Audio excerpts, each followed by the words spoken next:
আপনাকে দা ওয়ালে অনেক স্বাগত জানাই।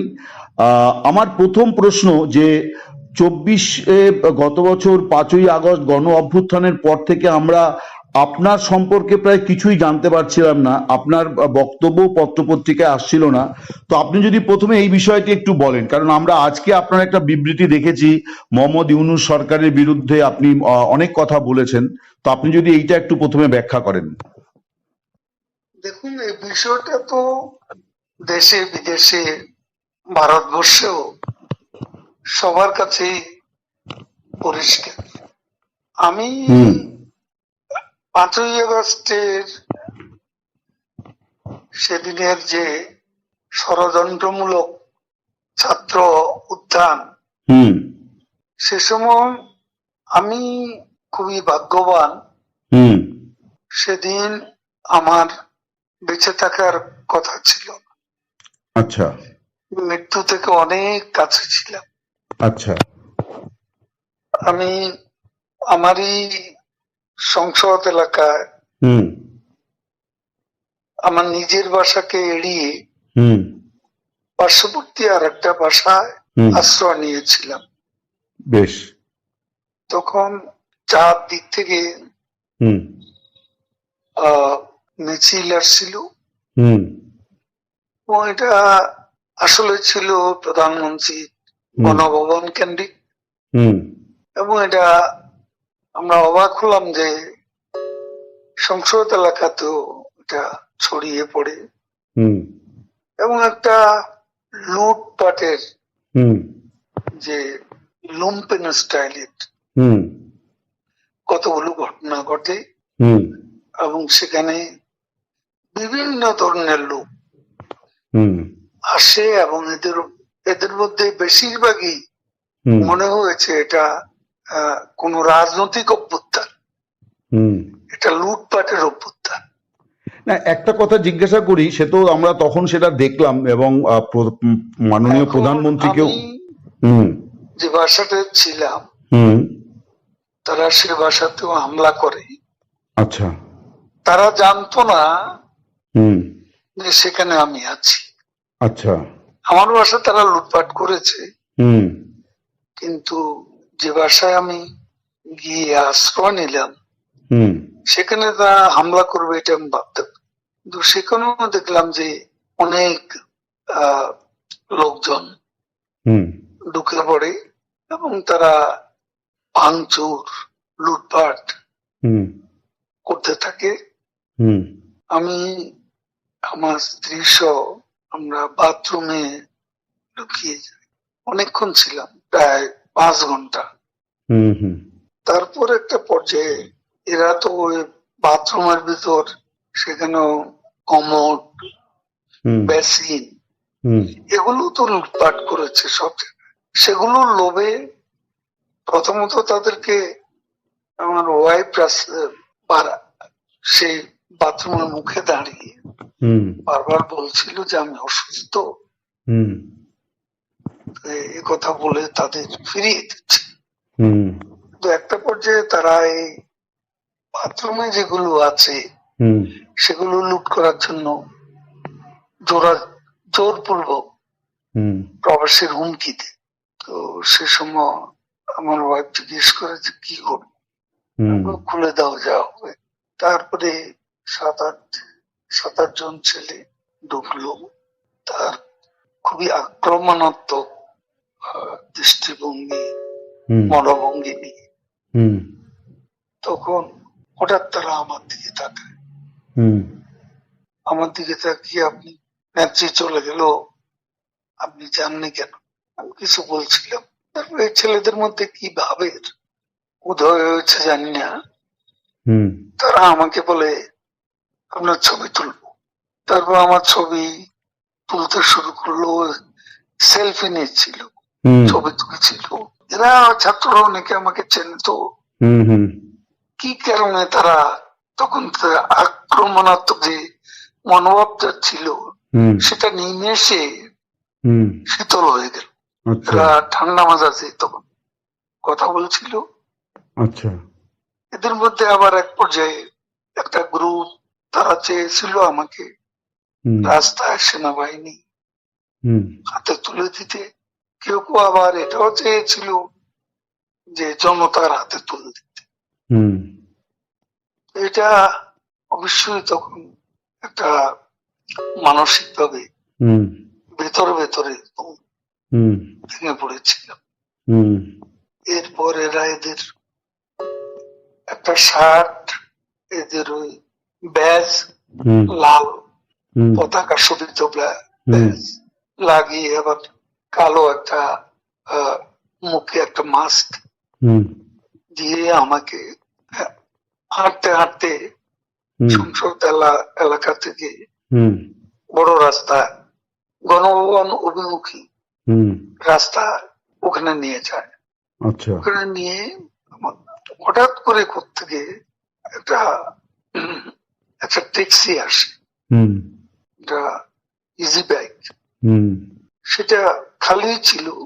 হুম ওখানে কোনো গাড়ি ঘোড়া কিছু ছিল না। হুম ওটা হঠাৎ করে কেন যেন এসে পড়ল, হুম হয়তো আমার ভাগ্য। এরা দুজনে আমাকে নিয়ে, আমার ওয়াইফকে নিয়ে ওটাতে উঠলো আর বলতে লাগলো, ওতে তো অসংখ্য মানুষ, হুম চেক আপ সব জায়গায়। এরা বলতে লাগলো যে আমাদের চাচা চাচি অসুস্থ, হুম হাসপাতালে নিচ্ছি, হুম ডিস্টার্ব করবে না। হুম এই করে করে নিয়ে গেল একটা অনেক দূরে একটা জায়গা। তো এটা হলো, ভাবতেও পারেনি ওরা যখন বাথরুমে ঢুকলো যে বেঁচে হুম থাক, হুম সে বেঁচে থাকাটাই সেদিন যে একটা পরম সৌভাগ্যের বিষয়। হুম আনএক্সপেক্টেডলি হুম বেঁচে গেছে, ইট মোস্ট ইম্পর্টেন্ট। সে সময় হুম এই ছেলেরা যে কোনো ভাবে আমাদেরকে আর্মির হাতে তুলে দিতে পারতো। মানুষের রাস্তায় অসংখ্য মানুষ, হুম সেখানে অনেকেই তো আছে আমাদের অপোজিশন, হুম মেরে ফেলতে পারতো। হুম তো আজকে এটুকু বলে শেষ করি। না কিন্তু আপনাকে মানে তারপরে আপনি কোথায় এটাও রইলেন? কেউ জানে না, আপনি প্রথম জানেন। না বলছি যে আপনি এরপরে কোথায় রইলেন, তারপরে তো আপনি মানে থাকলেন কি করে, মানে ওই রকম আমি পরিস্থিতি? বাংলাদেশে ছিলাম হ্যাঁ হ্যাঁ 3 মাসের মতো। হুম হুম হুম আমার একটা উদ্দেশ্য ছিল হুম যে ওখান থেকে কিছু করা যায় কিনা, আচ্ছা কিছু একটা করা যায় কিনা, আচ্ছা সংগঠিত করা যায় কিনা। আচ্ছা বিভিন্ন জায়গায় হুম শ্রমিক অসন্তোষ, হুম কর্মচারীদের অসন্তোষ, হুম এগুলো প্রতিদিনই এগুলা লক্ষ্য লক্ষ্য করতাম। মানে পেশাজীবীদের যে ক্ষোভগুলো আর কি। ক্ষোভগুলো তখন রাস্তায় নেমে আসছিল, ঠিক ঠিক বিশেষ করে গার্মেন্টস। ঠিক ঠিক তো সে সময় ভাবলাম যে এদের সাথে যোগাযোগ করে কিছু করা যায় কিনা। তো এই চিন্তাতে 3 মাস পরে রইলাম।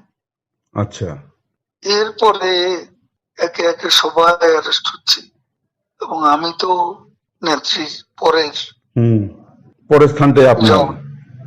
আমার বিরুদ্ধে তখনই 212টা খুনের মামলার হুম আমি আসামি হয়ে গেছি। তারপর এই অবস্থা অনেকেই বললো, আবার এখান থেকেও হুম অনেক অনুরোধ যাচ্ছিল হুম আমি যেন সতর্কভাবে হুম এদিকে চলে আসি। হুম এইভাবে চিন্তা করলাম যে আসলে আমি বাইপাস সার্জারি হয়েছিল, হুম হুম হুম অনেকগুলো ওষুধ খেতে হয়। হুম হুম আমি এখানে ধরা পড়লে ওষুধ খাওয়াবে কি? ঠিকই তারপরে অনেক কিছু ভাবনা চিন্তা করে 75-এ এখানে এসেছিলাম, তার বঙ্গবন্ধু, হুম তারপর ও- 150 নম্বর জেল হত্যা হলো, তারপরে হুম হুম কলকাতায় এসে হুম 9 মাস ছিলাম। আচ্ছা এখান থেকে ফিরে গিয়ে জগন্নাথ হলে একটা বৈঠক করছিলাম অনেক রাতে, হুম ঢাকায় তখন কারফিউ। তো ওখানে আমাকে অ্যারেস্ট করা হয়। হুম তারপরে এরপরে আবার 111-এর পরে হুম তখনও জেল কেটেছিল। তো ওই যে তারপরে এখানে বঙ্গবন্ধু হত্যার পরে যে 9 মাস ছিলেন, তারপরে কি আর কলকাতায় আসেননি কোনো কাজে বা কোনো ইয়েতে? না মানে কখনো রাজনৈতিক প্রয়োজনে আসেননি আর কি? আসছি। আমি তখন যোগাযোগ মন্ত্রণালয়ের দায়িত্ব ছিলাম। তখন এসছেন এখানে আর কি। আমাদের ডেপুটি হাই কমিশনার হুম বিজয় দিবসে আমাকে হুম হুম। প্রধান অতিথি করেছিল। বেশ। তো একটা জিনিস বলছি, এই যে আপনি রইলেন, তো তারপরে তখন আর কোনো সমস্যা হলো না যে ওই ছেলেগুলো আপনাকে কোথাও পৌঁছে দিল, ওরা আর কি এটা ফাঁস করেনি? তাহলে কি? আমি রাতেই ওখান থেকে আবার কিন্তু এই যে ছেলেগুলো এরকম করলো, এটার কারণটা কি মনে হয় আপনার, যে ওরা যে আপনার প্রতি সদয় হলো, আপনাকে কোনো হঠাৎ করে বাঁচালো? কেন আমি বুঝি না। মানে এটা কি হতে পারে যে এরা আওয়ামী লীগেরই তাৎক্ষণিকভাবে ওই সময় বিক্ষুব্ধ হয়েছিল, এরকম হতে পারে? না, আওয়ামী লীগের হলে তো আমি চিনতাম। ঠিকই।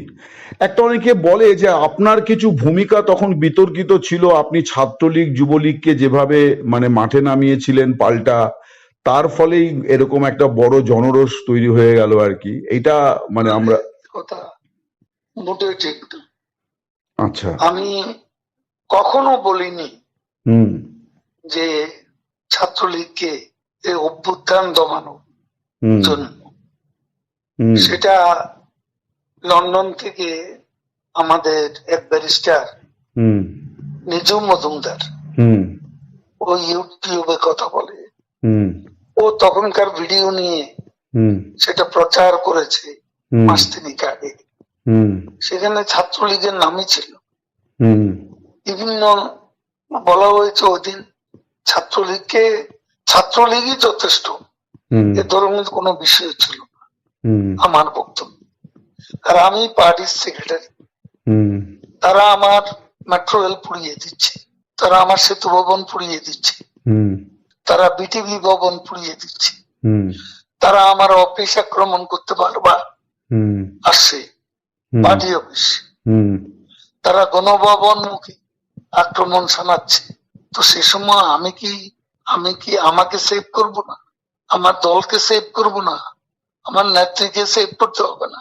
তখন সে সময় আমি পার্টির সেক্রেটারি হিসেবে হুম আমার উপর সময় আরোপিত যে দায়িত্ব, সে দায়িত্ব আমি পালন করেছি। হুম এটা যে কেউ করতো, হুম আমি ওই জায়গায় আমার জায়গায় অন্য কেউ থাকলে তিনিও সেটা করতেন। আপনারা 15 বছর ক্ষমতায় ছিলেন, এত বড় পার্টি, আপনারা দেশ তৈরি করেছেন, আপনারা বুঝতে পারলেন না যে এরকম একটা জনমত তৈরি হয়েছে? এটা কেন হলো? এটা একটা আকস্মিক উত্থান। এটা তো শুরু হয়েছে কোটা দিয়ে, শেষ হয়েছে এক দফা। হ্যাঁ, কিন্তু এটা কি আসলে এটা একদিনের পরিকল্পনায় হয়েছে নাকি দীর্ঘদিন ধরে? একটা ষড়যন্ত্রমূলক হুম ঘটনা, একটা বিস্ফোরণ হয়ে গেল। সেটা ইন্টেলিজেন্সের একটা ব্যর্থতা তো ছিল, এবং এটা ব্যর্থতা ছিল না এ কথা তো বলা যায়। আপনি জেনারেল সেক্রেটারি হিসেবে কি কোনো দায় নিচ্ছেন এই ঘটনার?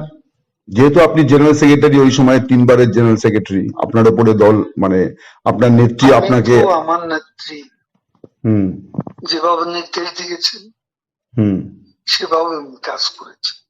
এখন জেনারেল সেক্রেটারি হিসেবে আমার ভুল ত্রুটি থাকতে পারে, হুম এটা আমি I am not immune from hmm mistakes. হুম মানুষের ভুল হবে, হুম সে ভুল ত্রুটি আমারও থাকতে পারে। আপনি নিজে কোনো ভুল মানে চিহ্নিত করেছেন যে এইটা আপনার ভুল হয়েছিল? আমি কাজ করেছি, কাজ করলে ভুল হয় এটা? চাঁদাবাজি করিনি, হুম কমিশন খাইনি, হুম পার্সেন্টেজ নিইনি। হুম আমার মন্ত্রণালয়টা সবাই জানে।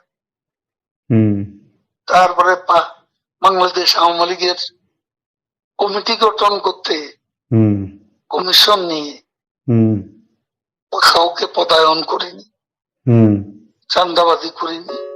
হুম আমি সেই দিক থেকে হুম নিজেকে হুম একদম নির্দোষ বলে হুম আমি নিজেকে সাব্যস্ত করতে পারি।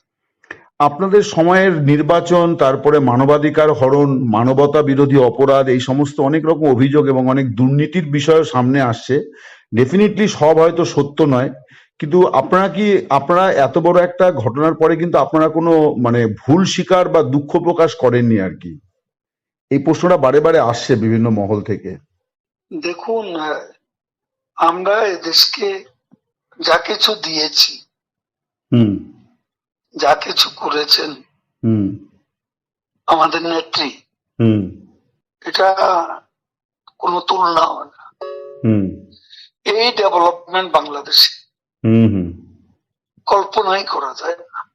15 বছর আগের বাংলাদেশ, হুম 15 বছর পরের বাংলাদেশ, হুম দিন আর রাতের মতো হুম পার্থক্য। আমাদের সমালোচনা তারাই করে হুম যারা দিনের আলোতে রাতের অন্ধকার দেখে, যারা অমাবস্যা দেখে হুম হুম পূর্ণিমা, হুম তারা সমালোচনা করে। না, সমালোচনার বিষয়বস্তু আমাদের আছে। হুম সময় হলে দেশের মাটিতে সবকিছুরই মূল্যায়ন আমরা করছি, দেশের মাটিতে গিয়েও করব যখন সময় আসবে। একটা বিষয় অনেকেই বলছেন, এই যে আপনি দীর্ঘদিন নীরব ছিলেন, বলা হচ্ছে যে আপনার ভুল ত্রুটির কারণে আপনাকে চুপ থাকতে বলা হয়েছিল, মানে এটা কাইন্ড অফ পানিশমেন্ট আর কি। কিছু লোক আছে তারা এসব বলে শান্তি পায়, হুম হুম তাদের একটা সুখানুভূতি আছে। হুম আমাকে তিনবার হুম সেক্রেটারি করলো, হুম এটাও অনেকের পছন্দ হুম হওয়ার তো কথা না। হুম আর আমাদের মতো পার্টিতে হুম এ ধরনের হুম প্রতিযোগিতা ছিল, হুম এটা এখনো আছে। হুম আমি যখন হয়েছি তখনও ছিল। হুম কাজে এটা এটা এটা অবাস্তব কোনো কিছু না। এটা আমাদের মতো দেশে মাল্টি পার্টি সিস্টেম, হুম এখানে আওয়ামী লীগের মতো মাল্টি ক্লাস অর্গানাইজেশন, এখানে দলের অভ্যন্তরেও প্রতিদ্বন্দ্বিতা ফলে এ ধরনের কিছু আনপ্লেজেন্ট কিছু কিছু ঘটনা ঘটতে পারে। আপনার নীরবতার তাহলে আমাকে কারণটা কি ছিল? হ্যাঁ। আমাকে প্রধানমন্ত্রী নিজেই খুঁজেছেন এবং উনি সবচেয়ে বেশি ওয়ারিড ছিলেন হুম আমার অসুস্থতার নিয়ে।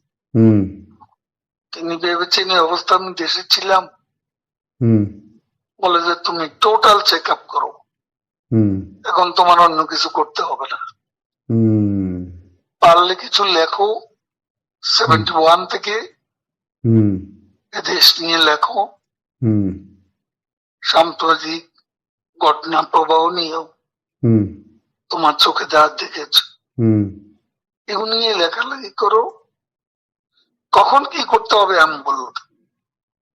হুম আমি ওনার সঙ্গে কখনো দেখা করতে চেষ্টা করিনি, হুম কারণ উনি যেখানে আছেন হুম সেখানে আমার হাই সিকিউরিটি জোনে, হুম সেখানে আমি কেন হুম দেখা করতে চাই। উনি যখন প্রয়োজন তখন আমাকে বলবেন। হুম আর আমি ভালো করেছি কি মন্দ করেছি হুম তার সবচেয়ে বড় সাক্ষী হচ্ছেন হুম প্রধানমন্ত্রী শেখ হাসিনা। হুম তিনি সবকিছু জানেন, হুম আমার জীবন, আমাদের কর্ম দ্বারা। কিন্তু আমরা তো শুনতে পাচ্ছিলাম যে আপনার জায়গাতে কে হবেন, এটাই এখন আওয়ামী লীগের মানে শীর্ষ এবং মাঝারি স্তরের নেতাদের মধ্যে সবচেয়ে বড় ইঁদুর দৌড় আর কি, যে নেক্সট জেনারেল সেক্রেটারি মানে ওবায়দুল কাদের থাকছেন না, এবার কে হবেন সেই নাম নিয়ে কামড়া কামড়ি ইঁদুর দৌড়, এটাই আমরা কিন্তু পাচ্ছি খবর। এই কামড়া কামড়ি, এটা অসুস্থ রাজনীতি। হুম এখনো আমরা দেশের বাইরে, হুম এখনো ক্ষমতা থেকে যে ক্ষমতা আমরা হারিয়েছি হুম সে ক্ষমতা কখন পাবো হুম সে বিষয়টা আগে দেশ নিয়ে আমাদের ভাবা দরকার। দলে কে কি হবে হুম দেশ নিয়ে, দেশে সেটা ঠিক করা দরকার। সেটা তো এখন এখানে বসে হুম আমরা কামড়া কামড়ি করলে হুম তাতে আমাদের কি ক্ষতি। হুম এখনো আমাদের সবার লক্ষ্য হুম আমাদের দেশকে আবারও বঙ্গবন্ধু মুক্তিযুদ্ধের ধারায় হুম। আমাদের দেশকে আমরা নিয়ে যাব আপনারা এবং আপনারা কি আশাবাদী যে আপনারা ফিরবেন এবং আওয়ামী লীগ আবার, শেখ হাসিনা আবার বাংলাদেশের প্রধানমন্ত্রী হবেন? আমি শতভাগ আশাবাদী। এইটা কেন? আমি আরো অনেকের মুখে শুনছি, এর কারণটা কেন আপনারা মনে করছেন?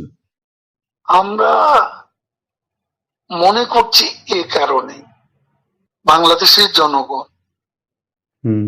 আপনি এখন পাবলিক অপিনিয়ন নেন, সবাই বলবো, বেশিরভাগ মানুষ বলবে শেখ হাসিনাই ভালো ছিল, শেখ হাসিনাই ভালো চালিয়েছে, শেখ হাসিনাকে হারিয়ে আমরা অনেক কিছু হারিয়ে ফেলেছি। আমাদের কাছে যেটা, সেগুলো আমাদের আদর্শ, বাংলাদেশ রাষ্ট্রের জন্মের চেতনা, হুম। আমাদের মুক্তিযুদ্ধের আদর্শ, এসব আমাদের এই জায়গায় আমাদের প্রত্যাবর্তন করতে হবে। কিন্তু একটা মিস্টার কাদের, আমি একটা জিনিস বলি, মানে ভারত সরকার ছাড়া আর কোনো মানে দেশ, তারা কিন্তু আওয়ামী লীগের কার্যক্রম নিষিদ্ধ করার সিদ্ধান্ত নিয়ে তেমন কোনো প্রতিক্রিয়া দিল না।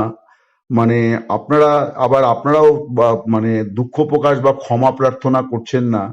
মানে এই জায়গায় কি একটা কোনো মানে জেদাজেদি বা ইয়ের জায়গা তৈরি হলো? মানে আওয়ামী লীগ কি একটু একঘরে আমরা হয়ে যাচ্ছে কারোর না? সাথে জেদাজেদি করবো? ভারত আমাদের দুঃসময়ের বিশ্বস্ত বন্ধু। হুম। সংকটে আমরা বারবার হুম। ভারতের কাছে ছুটেছি। হুম। এখানে আমরা অন্য কোনো দেশের সঙ্গে আমাদের কোনো বৈরিতা নেই। হুম। আমরা কারো বিরুদ্ধে কোনো বক্তব্য দিচ্ছি না, হুম। কারো সমালোচনা করছি না। বেশ।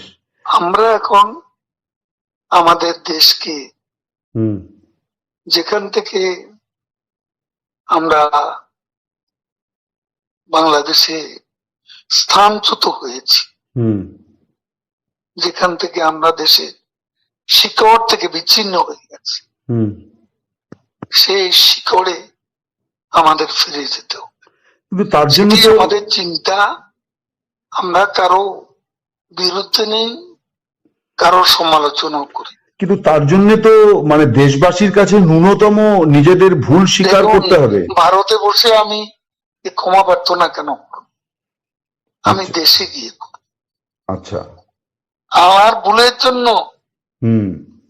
আমার ভুল ত্রুটি হলে সেটার জন্য আমাদের নেত্রী আছেন, হুম। তিনি দেশবাসীকে বল, হুম। এখান থেকে বলা কি ঠিক? হুম। থ্যাংক আচ্ছা। ইউ। অনেক ধন্যবাদ, অনেক কৃতজ্ঞতা আপনাকে দ্য ওয়ালের তরফ থেকে। আপনার সুস্বাস্থ্য কামনা করি। ভালো থাকুন।